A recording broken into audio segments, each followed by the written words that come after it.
ना बच्चे, अभी तक आपने कंपैरेटिव बैलेंस शीट कर ली थी, आपने comparative profit and loss statement भी दे किया था लास्ट क्लास में, और comparative P and L comparative balance sheet का आज मैं आपको आखिरी क्वेश्चन करा रहा हूं। इसका मतलब कंपैरेटिव स्टेटमेंट आज पूरे तरीके से कंप्लीट है। कंपैरेटिव स्टेटमेंट में आपने अभी तक कंपैरेटिव बैलेंस शीट कर ली, लास्ट क्लास में आपने comparative P and L account किया था, लास्ट क्लास में ये किया था, और आज इसके कुछ एक क्वेश्चन बचा था वो करा रहा हूं, और उसके बाद मैं आपको कंपैरेटिव स्टेटमेंट का एक असाइनमेंट बनाकर दे रहा हूं। कंपैरेटिव स्टेटमेंट का असाइनमेंट दे रहा हूं, वो आप जरूर कीजिएगा। सर, आज की वीडियो देखने के बाद कंपैरेटिव स्टेटमेंट आपका कंप्लीट हो जाएगा, बैलेंस शीट वाइज भी, पी एंड एल वाइज भी। तो आज मैं आपको इसका होमवर्क भी दूंगा ताकि कंपैरेटिव स्टेटमेंट आपका फाइनल हो जाए। नेक्स्ट क्लास में मैं कॉमन साइज स्टेटमेंट कराऊंगा, पी एंड एल और बैलेंस शीट बहुत ही आसान है, बहुत ही आसान। तो आज पहले कंपैरेटिव स्टेटमेंट का जो एक क्वेश्चन बचा है वो कर लेते हैं, ताकि आप आराम से इस चैप्टर को, इस पहले पड़ाव को, थर्ड बुक के पहले पड़ाव को पूरा कर सको। तो आओ सर, बिना समय खराब किए comparative P and L account का क्वेश्चन बनाता हूं, क्वेश्चन लिखता हूं पहले। नाउ बच्चे, आपके सामने ये क्वेश्चन है, comparative statement of P and L. एक क्वेश्चन बचा था क्योंकि और कुछ है ही नहीं, सिर्फ फॉर्मेट की गेम थी। लास्ट क्लास में आपके साथ डिस्कशन किया भी था और आज आपको प्रैक्टिस के लिए क्वेश्चन देने भी वाला हूं। ये बहुत अच्छा क्वेश्चन मुझे लगा और ये मेरा फर्ज बनता है कि मैं इसको कराऊं। ये बहुत अच्छा क्वेश्चन है। आओ सर, क्वेश्चन को नोट डाउन कर लो पहले, एक मिनट। क्वेश्चन आप प्लीज पहले नोट डाउन कीजिएगा।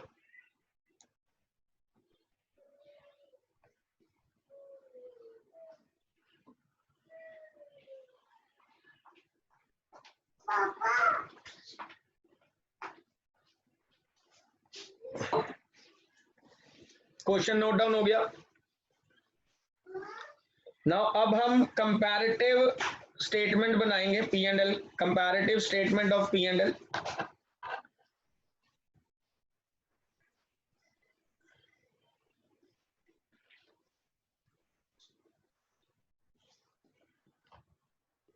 Comparative statement of profit and loss. Sir, particular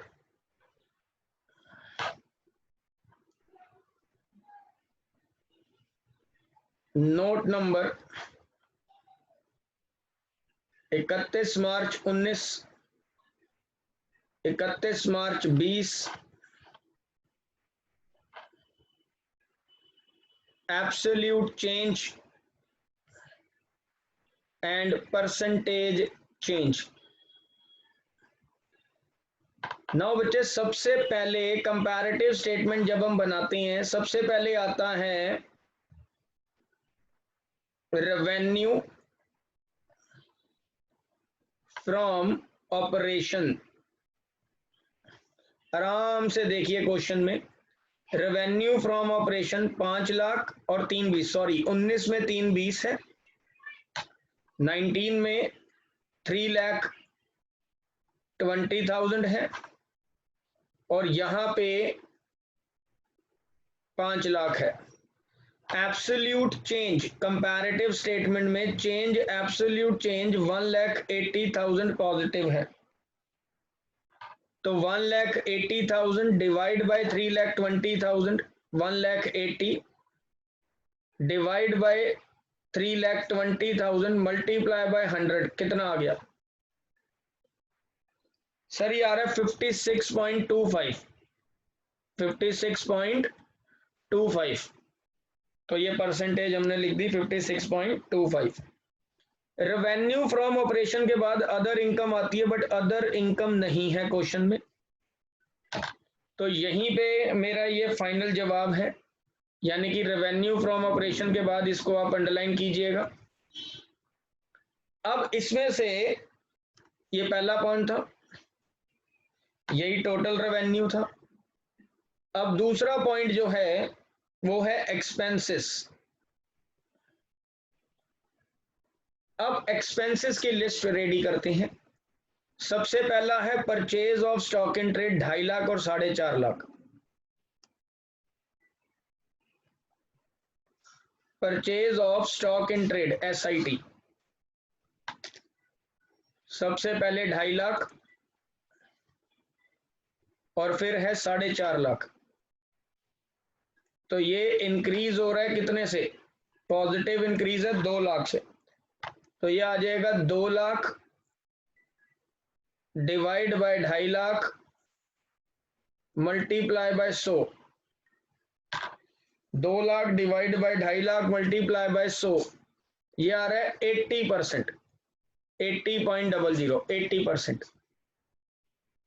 अगला पॉइंट है change in inventory of stock in trade. Change in inventory,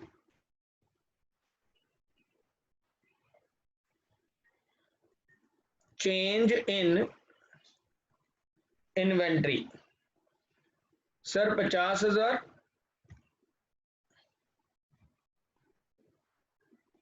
और 50,000 दोनों जगह पे कोई एब्सोल्यूट चेंज नहीं, कोई परसेंटेज की जरूरत नहीं। अब दिया हुआ है अदर एक्सपेंसेस। क्या दिया बच्चे? Other expenses. But other expenses हैं कितने? अदर एक्सपेंसेस में उसने बोला है 10%, 8% of cost of revenue from operation या COGS। अब सर रेवेन्यू फ्रॉम ऑपरेशन जो है ये तो इंक्लूडिंग प्रॉफिट मार्जिन होता है, मुझे तो cost of revenue from operation चाहिए। मुझे क्या चाहिए? Cost of revenue from operation, मतलब कॉस्ट ऑफ गुड्स सोल्ड। तो sir cost of goods sold निकाला जा सकता है, कॉस्ट ऑफ गुड्स सोल्ड निकाला जा सकता है COGS कह लो या फिर cost of revenue from operation कह लो।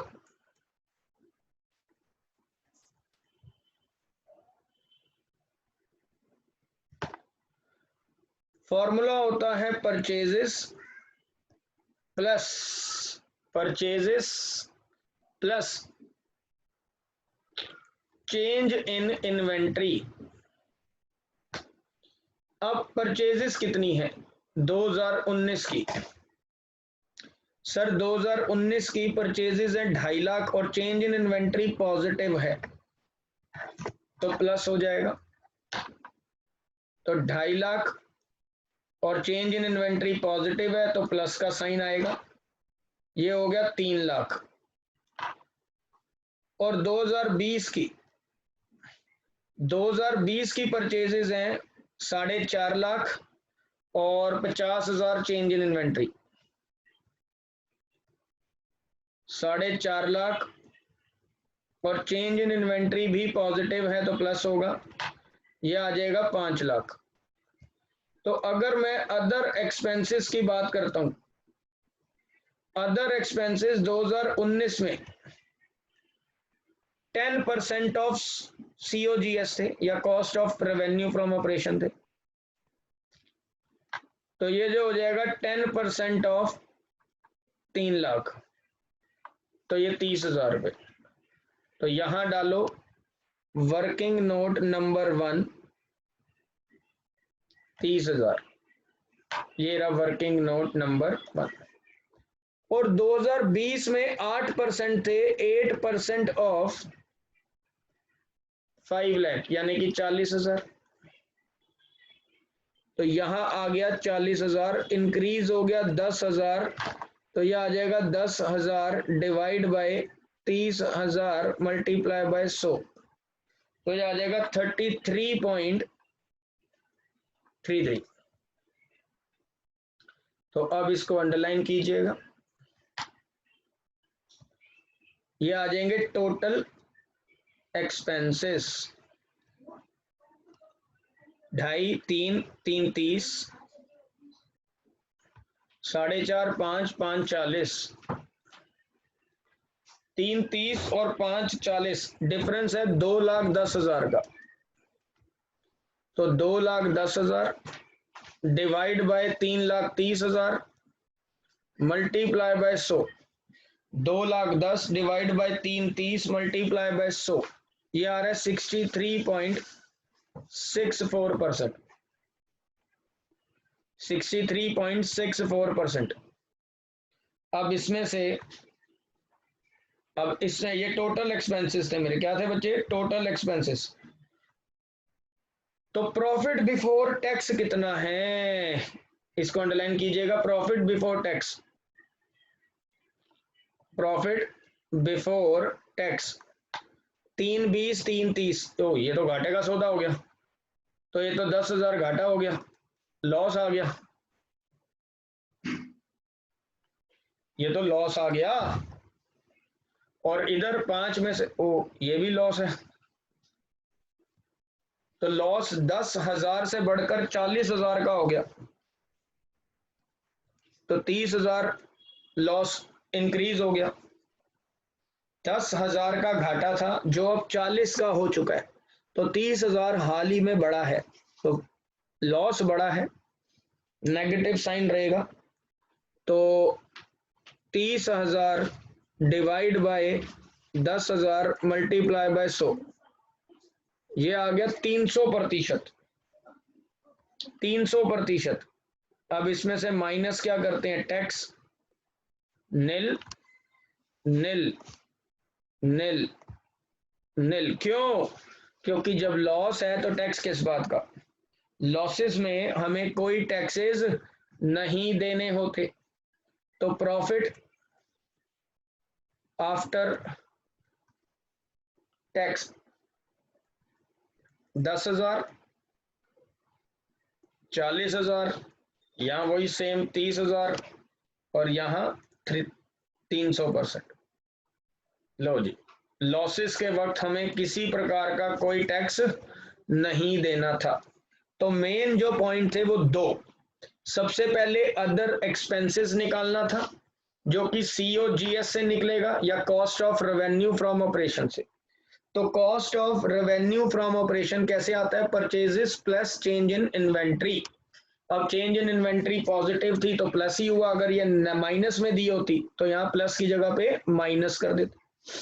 अदर एक्सपेंसेस की परसेंटेज अप्लाई कर दी, 19 की भी और 20 की भी। फिर हमारा इस क्वेश्चन में प्रॉफिट की बजाय लॉस आया, तो लॉसेस के वक्त हमें टैक्स देने की कोई जरूरत नहीं होती। तो ये आपका सॉल्यूशन तैयार। अब सर कंपैरेटिव स्टेटमेंट के हिसाब से अगर मैं बात करूं, कंपैरेटिव स्टेटमेंट के सारे क्वेश्चन, सारे कॉन्सेप्ट हमारे क्लियर हैं। सिर्फ और सिर्फ अब असाइनमेंट दे रहा हूं, वो आपने कंप्लीट करना है ताकि कंपैरेटिव स्टेटमेंट मेरा फुल एंड फाइनल। अब कंपैरेटिव स्टेटमेंट में मैंने आपको कोई भी क्वेश्चन नहीं कराना क्योंकि मेरी तरफ से काम टोटली डन है। नेक्स्ट क्लास में मैं आपके साथ डिस्कस करूंगा कॉमन साइज स्टेटमेंट, ठीक है जी, और फिर ये चैप्टर को खत्म कर देंगे। बुक 3 का पहला चैप्टर नेक्स्ट क्लास में खत्म भी हो जाएगा।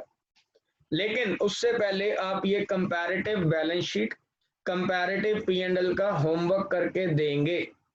तो सर मिलता हूं बच्चे नेक्स्ट क्लास में। मुबारक, कंपैरेटिव स्टेटमेंट आप लोगों का टोटली डन।